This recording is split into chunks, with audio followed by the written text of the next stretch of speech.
My name is Koki Riley. I'm an LSU Sports Reporter here at The Advocate, and today I'm going to explain what the AP poll is. The AP poll is a poll devised of 60 some odd voters from across the country.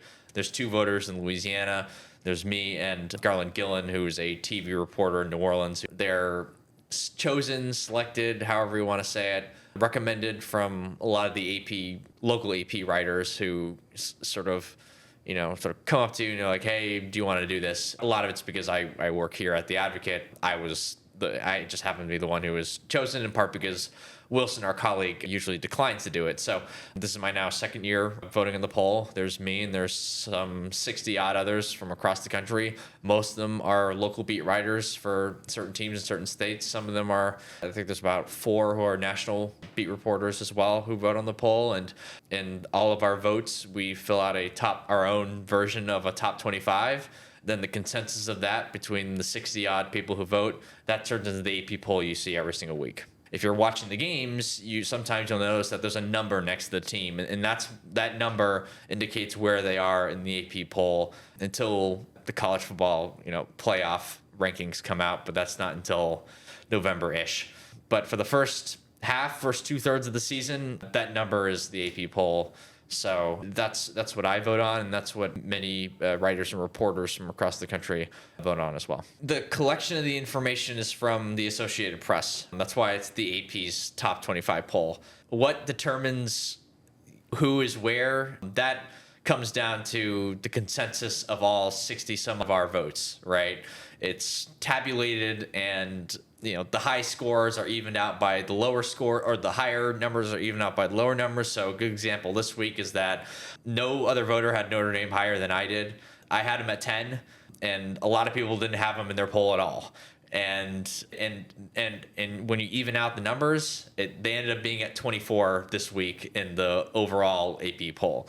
So I'm just one tiny slice of the pie, even though I do make up a part of the pie, which is, the vast majority of college football fans and college football people don't make up that pie. But I just happen to have some sort of impact on it. But like, my vote matters, but it isn't the only thing that's determining what's happening. There's, again, 60 some odd people from around the country with all these different perspectives and all these different ways of looking at how to vote on this thing, making a big impact on how it looks every single week. I'm not quite sure how it works in other parts of the country or other states, or I think a part of it has to do with the organization that you work for. To my understanding, your organization has to have a connection with the AP and use the AP's content.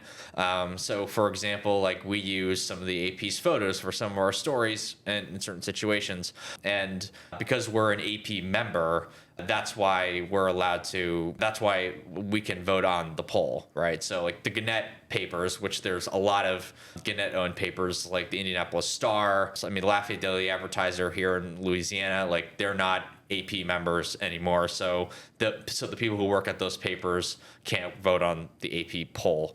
So, like, there's little distinctions like that.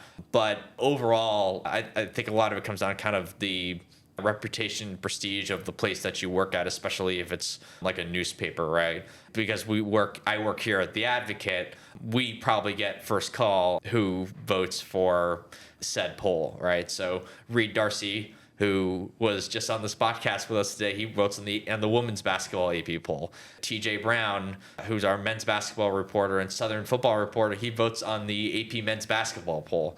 So a lot of it has to do, at least for my specific circumstances and our specific circumstances here at The Advocate, has to deal with the fact that we work here, and this is such a strong and, I guess, prestigious organization that has kind of first call on who votes in the AP poll.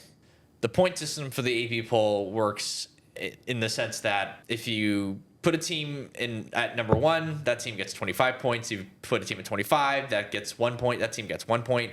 And through that point system, it sort of helps determine the ranking of the overall poll. So it just kind of goes a long way in terms of determining whether teams stay or where they're put in. It doesn't just go a long way. It does determine where teams stand in the overall poll. Your vote's still 1/60th or 1/65th of that, but if you put a team much higher, right? If you put a team if you give 22 points to one team, but everyone else is giving them 3, your 22 points are going to carry.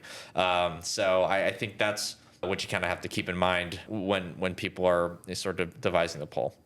Yeah, absolutely. It's fun sort of exercise to do every single week, and it's pretty cool to actually have a real say in where these teams are. I'm also a voter for the Heisman Trophy, so getting the vote on those two things has been really, really interesting. Never thought I'd get the actual opportunity to vote on these kind of bigger name awards, polls, whatever you want to call them. So, I mean, for years growing up in high school and college, I would complain about the way people voted for this or the way people voted for that. And it wasn't just for college football, obviously, it was for other things as well. Like, why is this guy in the Hall of Fame and this guy isn't? But to actually have your say in one of these sort of things it's kind of wild.